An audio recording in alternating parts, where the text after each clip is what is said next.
And it's about these teams. They're kind of very similar, both directed by their acquisition of the quarterbacks. CJ and both unexpected, by the way.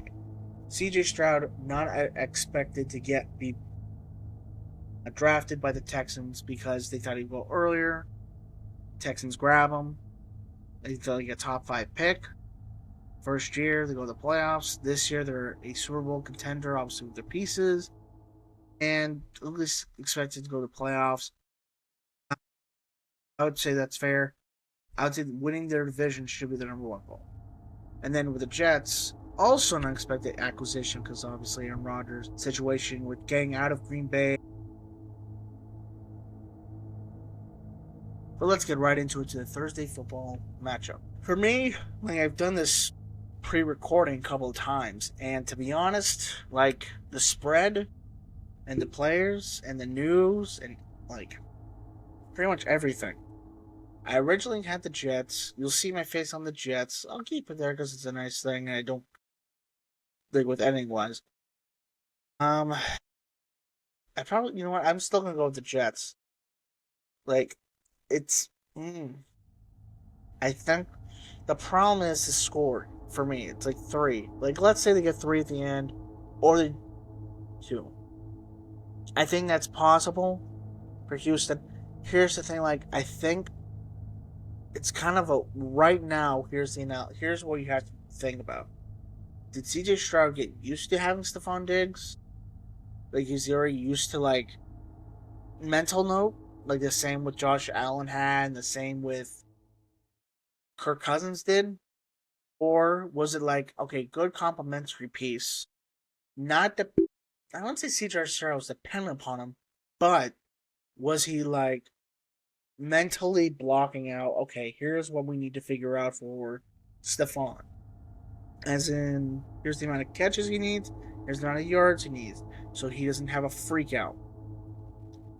Now, I think, no, I think even with that, I don't think he did, but with the lack of a weapon, because he's still a weapon, very good weapon. Obviously, like, you took someone out to make put him in, have a roster spot for him. That's just the obvious thing. So the wide receiver core is a little bit different from last year. Maybe not as, I think it's dependent upon the roles. I think whoever's there last year, who's used to be number one, is now going to have to be number one.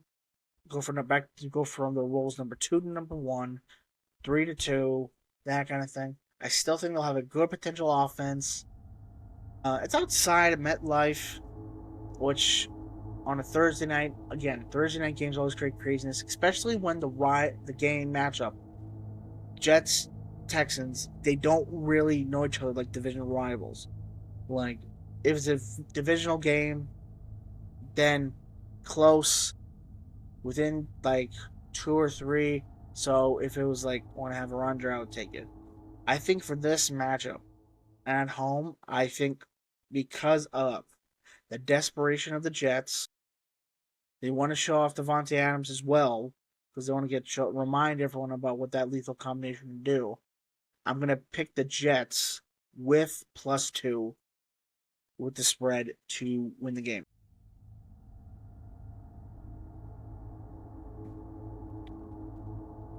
And it's about these teams. They're kind of very similar, both directed by their acquisition of the quarterbacks. CJ and both unexpected, by the way. CJ Stroud not expected to be drafted by the Texans because they thought he'd go earlier. Texans grab him. They thought he'd get a top 5 pick. First year they go to the playoffs. This year they're a Super Bowl contender, obviously with their pieces, and at least expected to go to the playoffs. I would say that's fair. I would say winning their division should be the number one goal. And then with the Jets, also an unexpected acquisition because obviously Aaron Rodgers' situation with getting out of Green Bay and then Jordan Love becoming the guy. The Jets did not expect to get him. It was, even though there was the history of like Brett Favre, Jets, Green Packer wide receiver, and then there was made the joke that Jordan Love will eventually go to the Jets after his career is done. So it was funny at the time, still pretty funny. So both acquisitions, and then obviously the recent acquisition of Devontae Adams, who played with Aaron Rodgers in Green Bay. They had prolific numbers together, one of the most prolific 1-2 punches or quarterback wide receiver punches in the NFL. But the reason I just really going back to it. The Jets need this win. They need to get a win. They need to get back on. They need to get on the horse. First off, they haven't even gone off the horse yet. On the horse yet. They have to get off, and they've been a chaotic year. Like with that weird.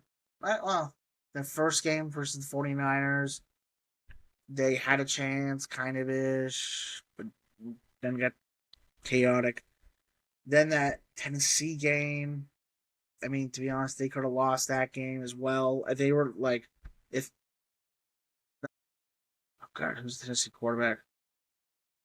Tennessee quarterback. If he didn't fumble the ball, the Jets could have lost there. So the Jets need to have put the game together where their defense plays well. Maybe not elite like last year. I'm gonna say well enough, maybe like under 25 or under. And then the offense, I think, needs to be able to put some strings together, run the ball probably profusely. So that way Aaron Rodgers can see the complementary piece, get big plays in the pass game, big plays in the run. I think it has to be stabilize the ground game, get big plays in the ground game, solidify the pass game, get big plays in the pass game. In that order, you have to start off with the run. And right now, I think would be a good time for that. One, obviously, the Texans are down a man on offense, so that helps your defense get a little bit more matchup wise better matchup. Oh yeah, better matchups. So, but if I'm Ulbrich, I hope that's his name, or I hope that's the way you pronounce it.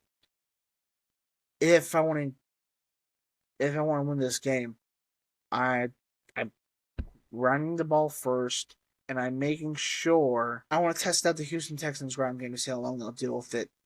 So I'm gonna put in formations that'll make them want to run.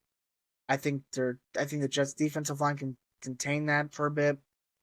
And that's where the defensive line's gonna be tested too. But really it's gonna be the Jets need to win this game in order not only to stay relevant in the division because they're third right now because of that Patriot loss, which again was outstanding, which is crazy, I should say, outstanding by the Patriots. Good response from Jerron Mayo, but that is awful. To be honest, if I'm a Jets fan, I am disgusted by that. You needed, you already have all the margins against you when it comes to competing for a Super Bowl this year after firing your head coach, and then your offense is unstable. Your defense is not playing as well as last year, or even close to well, at all. I mean, for God's sakes, they're talking about Aaron Rodgers retiring this year or just replacing him, which is pretty bad. That's definitely a overreaction, but to be honest, it's fair to do it. Fair. So desperation for Jets that are at a home team. I think this is where they have to turn around their season if they want to go as far as they can go. If they want to go farther, they got to go. I would say right now, Aaron Rodgers, Ulbrich, the two pilots. They're the two pilots, and they need everyone in the plane. They need the Jets. Need funny enough, the Jets.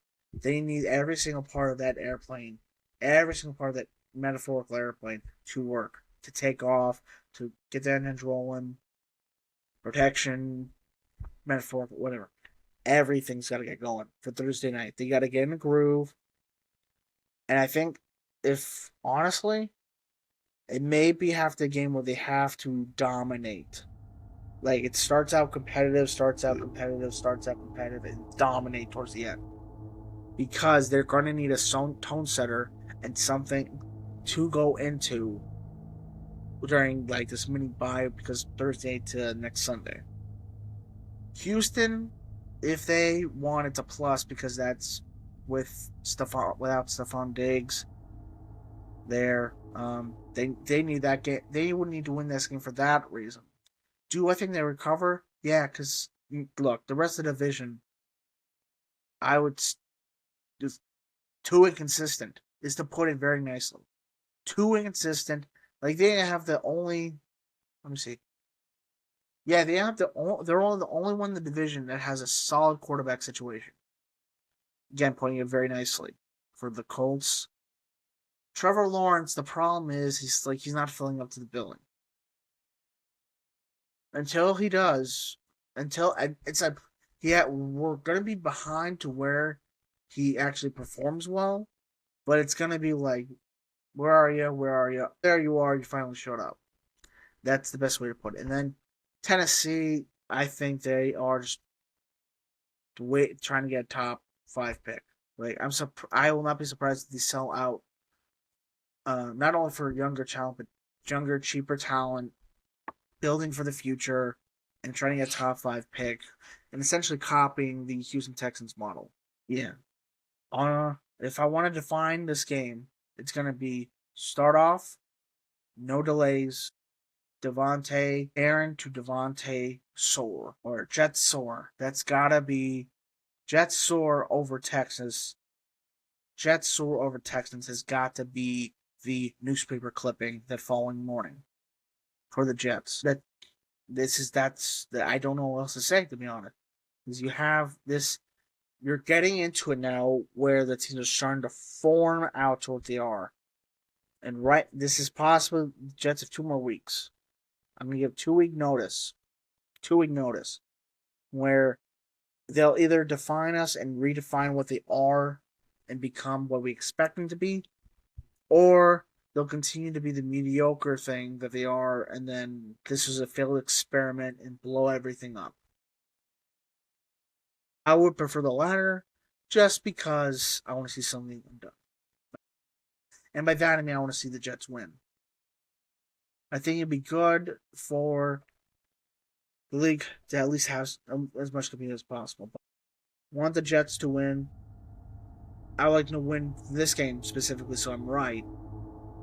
But also, I think they're going to win out. Let's see what they do post Thursday night. But I'd like to thank everyone for watching. We'll be doing a live stream of the game where I'll just be watching the game and commenting on it play by play. Hope you're there. 8 p.m. on Halloween, trick or treat, and which team is tricked and which team gets a treat on Halloween. Thank you so much, everyone. Have a great night. Welcome to the BenOnTime podcast. If you've been with us before, thank you for listening. And if you haven't, why don't you give us a like or subscribe to the YouTube channel? Follow us on Twitter. Follow me. I keep saying us. Follow me on Twitter because I'm the one making the tweets about moments. You might get some awesome tweets or some funny tweets. Or awesome funny tweets. All the above.